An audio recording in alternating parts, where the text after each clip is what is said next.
One of my favorite in-season videos of all times, and today it is the first video of the year, and that is the Star Sit, a wide receiver edition, and I cannot wait to dive straight into it. But before we do, make sure you like, comment, and subscribe. Let's see if we can get up to 150 likes. I think right now 150 likes feels really doable, right? Not only that, we're going to be answering every single comment down below. Whatever Star Sit questions you have, whatever comments, Dynasty Redraft, whatever the case may be, make sure you comment down below. Either myself or Zach will be getting to that as soon as possible. Let's not waste any more time. Let's get straight into the Star Sit. So my first start wide receiver of the year is Tyler Lockett versus the Rams. Look, no doubt about it, Jackson Smith and Jigba is kind of the talk of the town for this team. But you have to remember that he is dealing with this wrist injury. He just got surgery less than 2 weeks ago, and now he is still in question to start week 1. Yes, he has been seen in practice, but I don't picture him really getting a full workload, especially going into week 1. His original timeline was 2 to 3 weeks and in question for week 1. He may be ahead of schedule, but I'm not necessarily sure if Geno Smith is going to be peppering Jackson Smith and Jigba week 1 of the season, of his rookie season. We all know historically how these rookie wide receivers perform in their first week of their career in the NFL, right? It's historically not good. We know with Justin Jefferson, Garrett Wilson, Jamar Chase, the list goes on for week 1 specifically. But what I do know is that Tyler Lockett is going to be picking up right where he left off this past year in 2022, okay, right? It gives him more opportunity to eat with DK Metcalf and Geno Smith. The Rams give it the 10th most fantasy points to the wide receiver position. Not only that, once again, this is a crucial, divisional game. Cooper Kupp already in question, which means this team could be going off with the lead early and soon here, okay? And let me remind you what he did in those 2 games that he did play the Rams. Incredible games, by the way. Week 13, called 9 out of 12, over 120 yards and a touchdown, over 27 fantasy points. He finished wide receiver 5 that week. Week 18, caught 4 of 7, 36 yards and 1 touchdown, over 15 fantasy points, wide receiver 18. Now, if you guys want to play with us on Underdog, all you have to do is use our promo code LAND. But if you see this prop here, I am 100% hitting the higher on this prop, on this slip here, over 59.5 yards on Underdog right now. I think this is an easy win in my personal opinion. We have seen, once again, 128 yards, or he gets 36 yards. I think we can easily find that middle ground there. Maybe him getting 65, even 70 yards in week 1 against the Rams, who, to be completely honest, doesn't get any better because they have lost Jalen Ramsey in the secondary. So I can easily see Tyler Lockett going into week 1. So he's my first must start of this year. Let's go straight into my second one, George Pickens versus the 49ers. Yes, you may think of this matchup, you're saying, whoa, the 49ers, are you sure? Yes, I am sure. Okay, last year, the 49ers gave the 6th most fantasy points to the wide receiver position. I think a lot of people kind of think of the 49ers, they do have a fantastic defense, but up front. And that's exactly what we can see this past year, 6th most fantasy points to the wide receiver position, okay? Now, when you think of the offense, I've been raving about this offense, been raving about Kenny Pickett. This offensive line gets significantly better with Broderick Jones. Yes, they have Nick Bosa, but if this offense can fortify it for Kenny Pickett and what we've been seeing in the glimpses of preseason, the Pickett to Pickens connection, if he can bring a glimpse to that into week 1 of the season, no doubt in my mind, George Pickens can easily finish as a top 15 wide receiver. Once again, we saw the connection. We've seen him getting those deep balls down the field, scoring those touchdowns. This could be really something special, especially going into week 1. He is a must-buy dynasty. He's a must-buy player now before the season even starts. You might see him in a later video, but George Pickens, my second must-start wide receiver going into week 1. My third must-start wide receiver is Chris Godwin versus the Vikings. Yes, as much as I hate Baker Mayfield, this could easily be a shootout in this game. And let me tell you why. The Vikings last year, who gave up the 2nd most fantasy points to wide receivers in 2022, did not improve their defense. They arguably lost their best of defensive players to free agency this past year.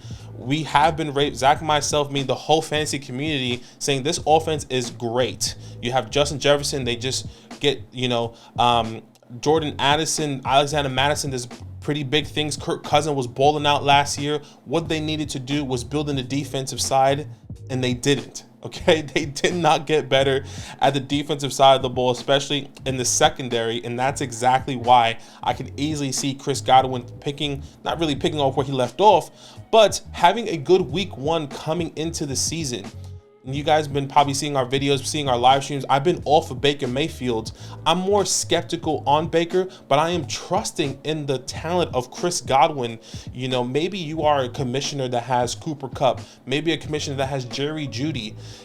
If you need a good fill-in start for week 1 already with all the injuries, and mind you, we haven't even gotten to this week of training camp, depending on when you're watching this video. Hopefully, knock on wood, there's no other injuries. Chris Godwin can easily be a wide receiver you should be starting going into week 1 of the season. So once again, Chris Godwin versus the Vikings, who give up the 2nd most fantasy points to the wide receiver position. He is a fantastic start for week 1. Okay, so before I give you my 4th wide receiver, make sure you go to flogfantasy.com/land and use promo code LAND. Okay, that is the best way you can support what Zach and I are doing here. Not only that, you get in-season start sit rankings. You also get the fantasy hotline where you need any questions like, hey, who should I start? Who should I sit? You know, what trade should I be making? You have that hotline, what we call the fantasy hotline, a 24-hour service where you can talk to Zach and myself at any point in time when you need to. Obviously, we will respond within our means, of course. But once again, flogfantasy.com/land, the best place to support what we're doing here. Not only do you get our articles, bonus content, and rankings, and so much more, you get all the other content creators stuff as well. So once again, use promo code LAND. And my 4th wide receiver here, Jahan Dotson versus the Arizona Cardinals. With Terry in question week 1, that toe injury, Jahan Dotson is unquestionably a wide receiver that I am starting in all of my fantasy leagues, okay? You can look at this Cardinals defense in last year in 2022, and they gave up the 8th fewest fantasy points to the wide receiver position. With the reports that are coming out of this camp, coming out of this organization for this team, doesn't look like they're trending in the same direction and the same pathway that they were last year. Okay, they arguably lost some of their best defensive players, and Byron Murphy, also Isaiah Simmons, who does go to the New York Football Giants. Let's also not forget the targets that Jahan Dotson was getting in preseason. We saw that glimpse of the full first and second quarter, where the whole first team for this Washington Commanders, where Terry got hurt, right? Where Jahan Dotson was getting the targets. And if you're saying, well, when did Terry get injured? Terry got injured with just under a minute and 50, under a minute 30 left in the second half, right before halftime. But Jahan Dotson was already eating, okay? Caught 5 out of 7 targets for 76 yards. If I'm not mistaken, if my maths are right, that's over, 12, 13 fantasy points in a PPR perspective if you are trying to do that math. There's no question in my mind, even if Terry is starting or if he's not starting, Jahan Dotson is a must start going into week 1. My 5th must start wide receiver, Chris Olave. This one may be a little bit obvious, but I want to give you some more confidence. If you do have Chris Olave, maybe you're in an 8-man league, maybe you're in a 10-man league, and you're saying, man, Chris Olave or Keenan Allen or Chris Olave or I don't know, Jahan Dotson, like I'm bringing you, whatever the case may be, whatever you have, whatever your team looks like, Jahan Dotson is a must start going into week 1. Okay, he is playing the Tennessee Titans, who gave up the most fantasy points this past year to the wide receiver position. Not only that, it gets even better. Okay, Chris Olave quarterback play, it improves tremendously. He does get Derek Carr, who is his quarterback now, but let me remind you the quarterbacks he was playing with last year. Okay, Andy Dalton, Jameis Winston, and Taysom Hill was the 3 quarterbacks that Chris Olave was rotating through all last year. Derek Carr has a history of producing fantasy relevant wide receivers. Devontae Adams, Amari Cooper, you can even throw Darren Waller in there. Hunter Renfrow had a top 12 year, 1 year. If the Titans are just like they were last year, really didn't improve their defense, Chris Olave should eat coming into this week 1, right? Last year, Chris Olave was averaging just under 70 yards per game, 69.5 yards per game. I can easily see that improving with Derek Carr, and that's exactly why I'm putting the slip for week 1 on higher, 64.5 yards higher for Chris Olave versus the Tennessee Titans. I think this is an easy win in my personal preference. Obviously, anything can happen week 1, but I am extremely excited to start Chris Olave versus the Titans. My last start wide receiver of this week for week 1 may not sound sexy, but Courtland Sutton versus the Raiders, okay? With Jerry Jeudy in question to playing week 1, I don't think he's going to play week 1. I think he will miss week 1 and 2 personally. I'll be really surprised if he does play. But, you know, Courtland Sutton is going to step up to a phenomenal role here. He is the veteran wide receiver on this offense. You would expect maybe Greg to eat a little bit, Greg Dulcich, or maybe even Marvin Mims. But if you had to predict who is going to be seeing the majority of the production, at least in week 1, it has to be Courtland Sutton. And when you think of this offense and you think of this whole new head coaching regime with Sean Payton obviously coming out of retirement, getting picked up by the Denver Broncos, him hiring Joe Lombardi, who just came from the Los Angeles Chargers, who can easily let Russ cook finally, or maybe Courtland Sutton cook finally, whoever the case may be, especially with the history this past year.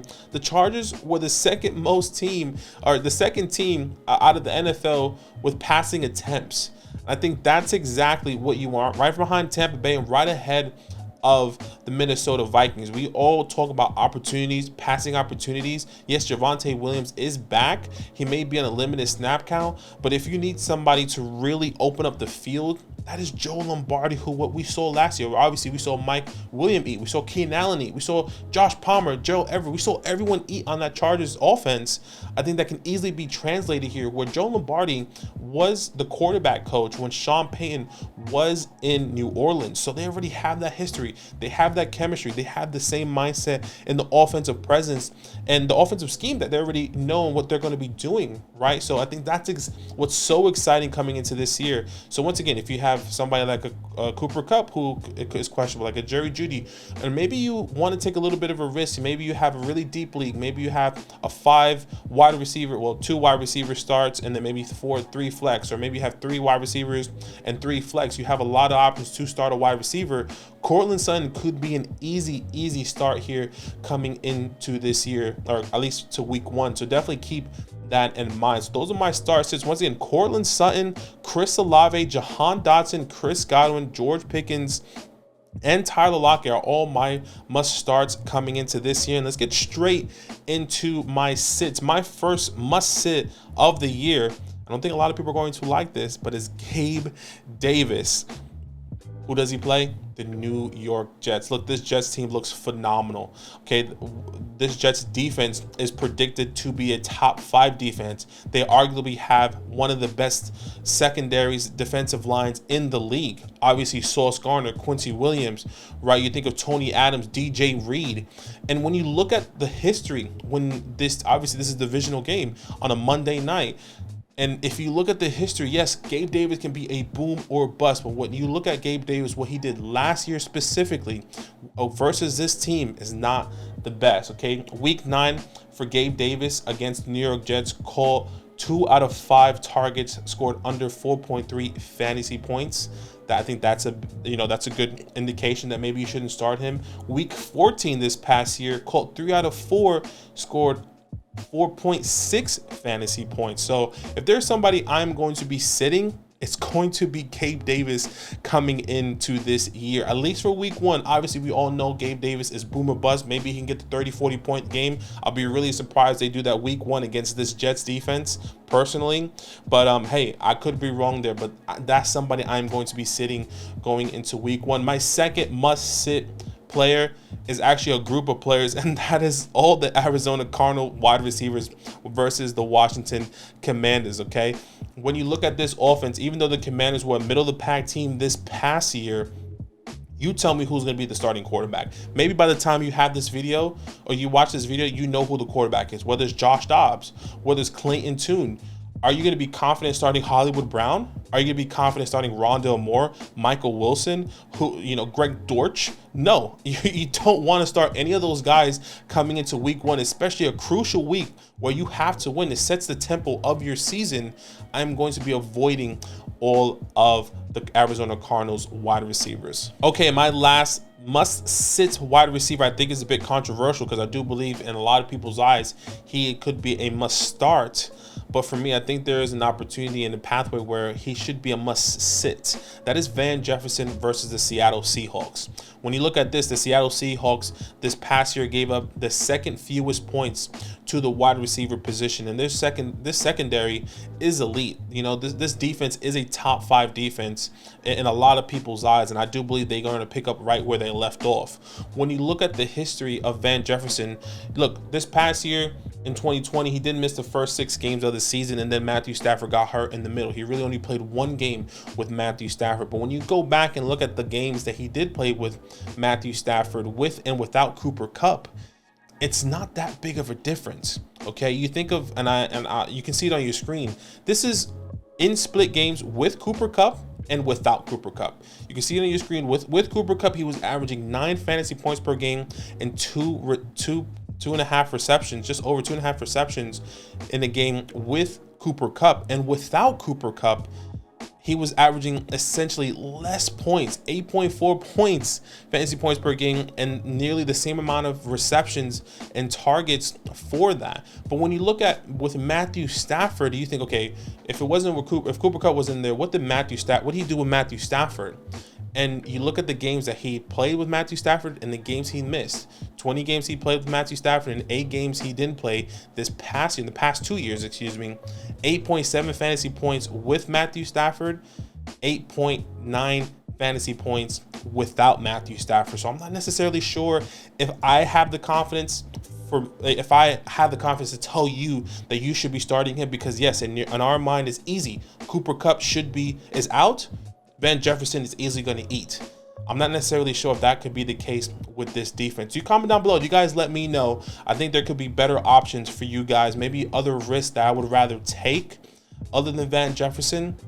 So those are it. My 3 sits is Gabe Davis, the Arizona Cardinals wide receivers, and Van Jefferson, guys. So make sure you like, comment, subscribe. Remember, let's see if we can get to 150 likes. Make sure you comment any questions you have. Start sit questions. We're gonna hit answer every single comment. And as always, guys, it's all love. Now that those idiots are done talking, who needs some rankings? Hell yeah, I need some rankings. Then use promo code LAND, LAND, for 30% off any membership at flockfantasy.com. Oh. It's so easy, even your grandma could scan that QR code right there.